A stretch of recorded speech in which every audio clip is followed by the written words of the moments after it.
Olá, sejam bem-vindos ao Saber Direito. Eu sou Roberto Figueiredo, procurador do Estado da Bahia, mestre em Direito pela Universidade Federal da Bahia e professor coordenador do Centro de Estudos Jurídicos da Bahia, o CEJUS. E hoje nós vamos falar um pouquinho a respeito das tendências do direito de família. Vamos falar um pouquinho das tendências relativas ao direito das famílias e dentro desse tema da aula de hoje, reflexos da bioética no direito de famílias, a primeira coisa que nós aprofundamos, o primeiro subtema foi as técnicas de reprodução assistida. Visitamos, portanto, o artigo 1597. E dentro dessas técnicas de reprodução assistida, dos reflexos da bioética no direito de família, nós estudamos 3 assuntos.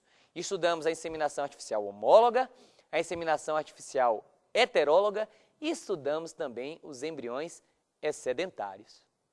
Vimos que na inseminação artificial homóloga se utiliza o mesmo material genético. Na heteróloga, o material genético de estranho, de terceiro. E vimos também o que é um embrião excedentário. É aquele que sobra do uso da técnica de reprodução assistida. Fechamos a aula polemizando esses temas no que concerne a eventuais direitos hereditários de família e as tendências dos tribunais superiores no Brasil e no mundo em face desse evento. Vamos falar um pouquinho da sucessão do companheiro? É preciso compreender antes que o que estamos a falar é de união estável e não de concubinato. A concubina não tem direito e o concubino não tem direito. Quem diz isso? O artigo 1802. Senhores, na fiel inteligência do artigo 1790, o companheiro residual só participa hereditariamente dos bens onerosamente adquiridos na constância da união estável. Vamos tratar do tema síndrome da alienação parental versus parto anônimo. Vimos então, em primeiro lugar, a síndrome da alienação parental. Vimos que a síndrome da alienação parental é sinônimo de padrectomia. E vimos que a síndrome da alienação parental, que é sinônimo de padrectomia, significa a implantação de falsas memórias em uma criança, a reprogramação de uma criança, em quase 100% dos casos, com a falsa acusação de um abuso sexual.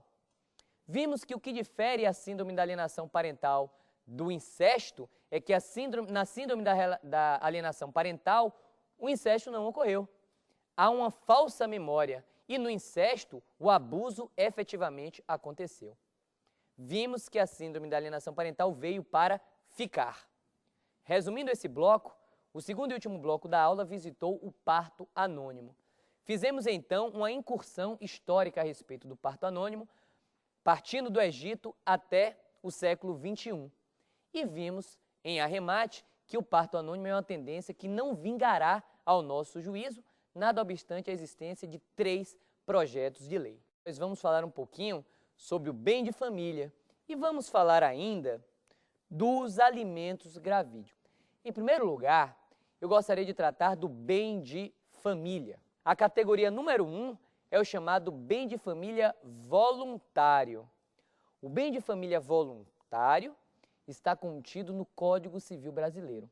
O bem de família voluntário está contido no artigo 1711. Se você quiser, você pode gravar 1/3 do seu patrimônio líquido como bem de família. Vamos tratar do bem de família legal. O bem de família legal está previsto na Lei 8009 de 90.